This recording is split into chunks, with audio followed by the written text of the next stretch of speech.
Hi friends, அஸ்ஸலாமு அலைக்கும். Welcome to Resu's kitchen. வாங்க, இன்னைக்கு நம்ம என்ன செய்ய போறோம்னா கருப்பு எள்ளு வச்சு எள்ளு உருண்டை இனிப்பு லட்டு செய்ய போறோம். சூப்பரா இருக்கும். நீங்களும் ட்ரை பண்ணி பாருங்க. அதுக்கு தேவையான பொருட்கள் எள்ளு எடுத்திருக்கேன். நான் 2 கப் எள்ளு எடுத்திருக்கேன். நல்லா அந்த எள்ளை வந்து நல்லா அலசி 3 தண்ணிக்கு அலசி வெயில்ல நல்லா காய வச்சு எடுத்துக்கிட்டேன். இதை நம்ம இப்போ வறுக்க போறோம். அதே மாதிரி இப்போ நம்ம வந்து வேர்க்கடலை 1 கப் எடுத்திருக்கோம். வேர்க்கடலை வந்து நல்லா வறுத்துட்டு பொடி பண்ணிட்டு இது பண்ணணும். நம்ம வந்து 1 கப்பு வெல்லம் எடுத்திருக்கோம். இந்த வெல்லத்தை நல்லா மிக்சியில் போட்டு நம்ம அடிச்சுக்கணும். இப்போ வாங்க எள்ளு வறுக்கிறத பார்த்துருவோம். வாங்க ஃப்ரெண்ட்ஸ், நம்ம சட்டி வச்சாச்சு, அடுப்பு பற்ற வச்சாச்சு. இப்போ வாங்க எள்ளு கொட்டிப்போம்.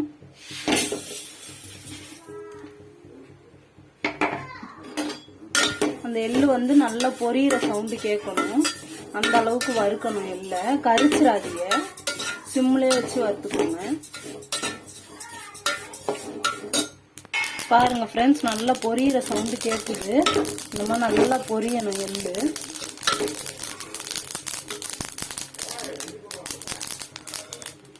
இப்போ வாங்க நம்ம வேற பிளேட்டுக்கு மாற்றிக்கலாம். நல்லா எள்ளை வறுத்தாச்சு, நல்லா பொரிஞ்சிருச்சு எள்ளு. இப்போ நம்ம வந்து வேற பிளேட்டுக்கு மாற்றிடலாம். பாருங்க ஃப்ரெண்ட்ஸ், நம்ம நல்லா வறுத்தாச்சு எள்ளு. இப்போ வந்து நல்லா கொஞ்சம் ஆறட்டும், சூடு ஆறட்டும். ஆறினதுக்கப்புறம் நம்ம அரைச்சிப்போம். இப்போ வந்து நம்ம எடுத்து பச்சை வேர்க்கடலை இப்போ வறுத்துப்போம் சட்டியில் போட்டு. வாங்க ஃப்ரெண்ட்ஸ், இப்போ வேர்க்கடலை வறுத்துப்போம்.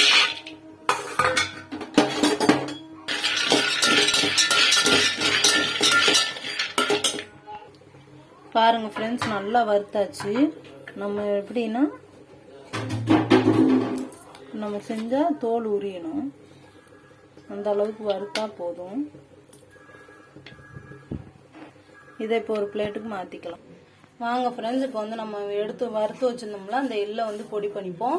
அதில் 3/4 பங்கு போட்டு ஒரு 3 ஸ்பூன் மட்டும் முழுசாக வச்சுக்கோங்க. கடைசியாக நம்ம வந்து கலக்கும் போது போட்டால் அது ஒரு அழகாக இருக்கும் பார்க்க. பாருங்க ஃப்ரெண்ட்ஸ், நான் ஃபுல்லாக வந்து போட்டுட்டேன். அதில் கொஞ்சோண்டு மட்டும் எடுத்து வச்சுருக்கேன். இப்போ இதை போய் நம்ம வந்து நல்லா பொடி பண்ணிட்டு வந்துடுவோம். இப்போ அரைச்சிட்டு வந்தாச்சு ஃப்ரெண்ட்ஸ். வேறுங்க நல்ல பொடியாக அரைச்சிட்டேன். அதுக்கு மேலே நம்ம அரைச்சோன்னா எண்ணெய் விட ஆரம்பிச்சிரும். இப்போ இதை அந்த தட்டில் கொட்டிக்கலாம்.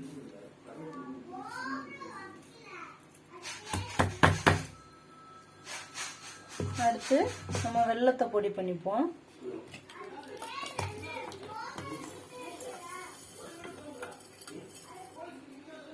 இனிப்பு வந்து உங்களுக்கு ஏற்ற மாதிரி நீங்கள் சேர்த்துக்கோங்க.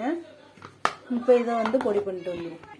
பாருங்கள் ஃப்ரெண்ட்ஸ், இப்போ நம்ம வெல்லத்தையும் அரைச்ச வெல்லத்தையும் இது கூட சேர்த்துட்டோம். வெல்லம் வந்து நீங்கள் இனிப்பு வந்து எதுனாலும் சேர்த்துக்கலாம். நாட்டு சர்க்கரையோ கருப்பட்டியோ உங்களுக்கு என்ன தேவையோ சேர்த்துக்கலாம். ஆனால் கொஞ்சம் கூட மட்டும் சேர்த்துக்கோங்க. ஏன்னா எள்ளில் வந்து கொஞ்சம் கசப்புத்தன்மை இருக்கும். குழந்தைங்க வந்து சாப்பிட இது பண்ணுவாங்க. அப்படியே கொஞ்சம் இனிப்பு கூட இருந்துச்சுன்னா நல்லா சாப்பிட்ருவாங்க இது பண்ணாமல். இப்போ நம்ம வந்து வேர்க்கடலையை தோல் உரிச்சு வச்சுருக்கேன். அந்த வேர்க்கடலையை பொடிச்சிட்டு பாருங்கள் ஃப்ரெண்ட்ஸ், நம்ம வறுத்ததை தோல் உரிச்சு வச்சாச்சு. இப்போ இதை வந்து நம்ம பொடி பண்ணிட்டு வந்துடும். பாருங்கள் ஃப்ரெண்ட்ஸ், இப்போ நம்ம வந்து 1-2 அரைச்சிருக்கோம் அந்த வேர்க்கடலையை. அப்போ தான் வாயில் கடிப்படுமோ நல்லாயிருக்கும். இது கூடயே நான் ஒரு 2 ஏலக்காய் அரைச்சி போட்டிருக்கேன். உங்கள்கிட்ட ஏலக்காய் பொடி இருந்துச்சுன்னா அது போட்டுக்கோங்க. இப்போ இதையும் அதில் எடுத்து கொட்டிடும். இப்போ நம்ம நல்லா கையை வச்சு பிசைஞ்சாலே அந்த ஹீட்டுக்கு வந்து வெல்லம் உருக ஆரம்பிச்சிடும். நல்லா உங்களுக்கு பால் ஷேப் கிடச்சிரும். இருங்க பார்ப்போம். வாங்க, இப்போ நம்ம இதை நல்லா கலந்துக்கலாம். இப்படி அழுத்தி அழுத்தி பிணைய உங்கள் கை சூடுக்கு அந்த வெல்லம் வந்து உருக ஆரம்பிக்கும். அப்படியே நல்லா உங்களுக்கு வந்து எல்லாம் கலந்து வந்துடும் பால் ஷேப்புக்கு. இது கூட உங்களுக்கு நட்ஸ் வேணுனாலும் எந்த நட்ஸ்னாலும் சேர்த்துக்கலாம். பாதாமோ முந்திரியோ எது வேணுனாலும் நீங்கள் சேர்த்துக்கோங்க.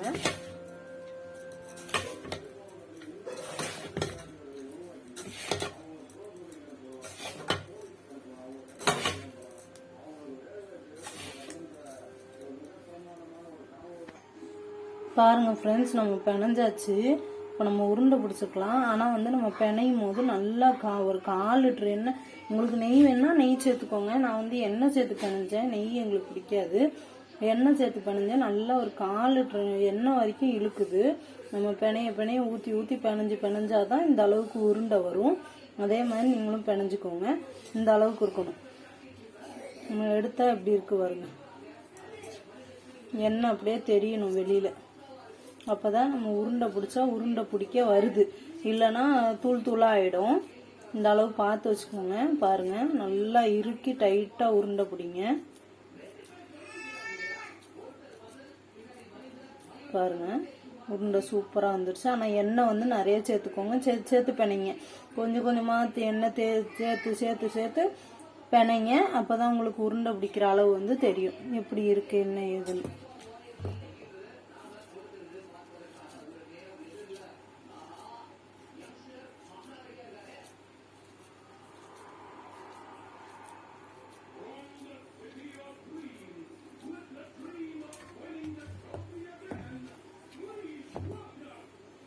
இப்போ நம்ம பிளேட்டுக்கு மாத்திடலாம் ஃப்ரெண்ட்ஸ். பாருங்க ஃப்ரெண்ட்ஸ், சூப்பரா நம்ம உருண்டை பிடிச்சாச்சு. சூப்பரா இருக்கும் எள்ளு உருண்டை. நீங்களும் செஞ்சு பாருங்க, அவ்வளோ ஹெல்த்தி. நீங்க இதை வந்து செஞ்சு ஒரு மாசம் கூட காலைல டெய்லி ஒரு உருண்டைன்னு கூட சாப்பிட்டு வரலாம். அவ்வளோ நல்லது இது. நீங்களும் செஞ்சு ட்ரை பண்ணி பாருங்க, சூப்பரா இருக்கும், டேஸ்டாகவும் இருக்கும். ட்ரை பண்ணுங்க இன்ஷா அல்லாஹ். ஃபாலோ பண்ணுங்க, சப்ஸ்கிரைப் பண்ணுங்க, கமெண்ட் பண்ணுங்க, லைக் பண்ணுங்க. ப்ளீஸ் ஃப்ரெண்ட்ஸ், பார்க்குறவங்க எல்லாருமே சப்ஸ்கிரைப் பண்ணிட்டு வீடியோ பாருங்க. யாருமே சப்ஸ்கிரைப் பண்ண மாட்டீங்க, சப்ஸ்கிரைப் பண்ணிட்டு வீடியோ பாருங்க.